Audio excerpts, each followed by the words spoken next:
I first learned about the wonderful world of private labeling by accident. I had a very successful company selling health and beauty products online called healthforher.com. We actually became the 6th most visited health and beauty website in the country. It was awesome. We had 500,000 visitors a month, but I was selling everybody else's products. You know, you buy it for 20 bucks, you sell it for 40. And one day we had this product that was just kicking ass. It took off. We were doing millions in sales. We were buying it for 25 bucks and selling it for 50.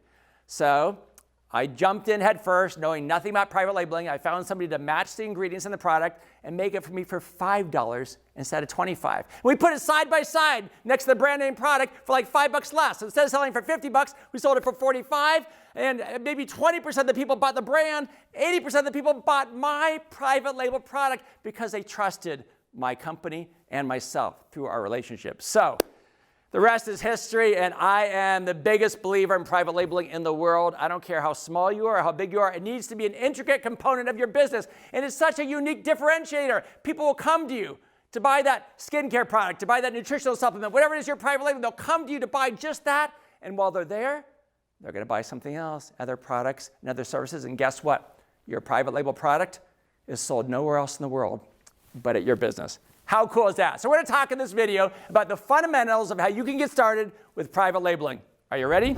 I think even the Jenners and Kardashians would tell you that private labeling rocks, but there's a time and place for everything. You can make a lot of mistakes, lose a lot of money, and you also need to make sure you're careful about who and what you associate with. There's upsides and downsides to private labeling, but it's all upside.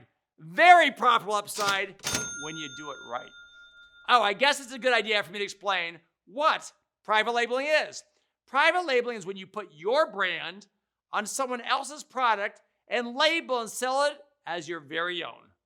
This sounds terrible. It sounds like fraud, right? But I promise it's not. It's a beautiful thing and very common in our industry of health, aesthetics, and beauty. For instance, both Kylie Jenner and ColourPop have their brands made by Spatz Laboratories. I bet you didn't know that.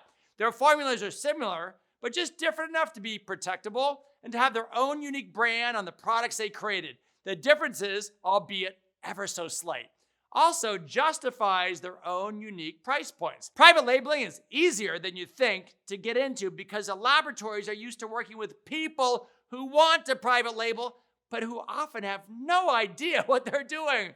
The labs guide you through the process, and you make the decisions that make your private label line unique. Wow! We're gonna have some fun digging into, number 1, the upsides and downsides to private labeling. Number 2, how you determine when to do it, the perfect time. And number 3, what are you gonna create? And we're gonna share special Louology secrets involving how to make it worth every penny.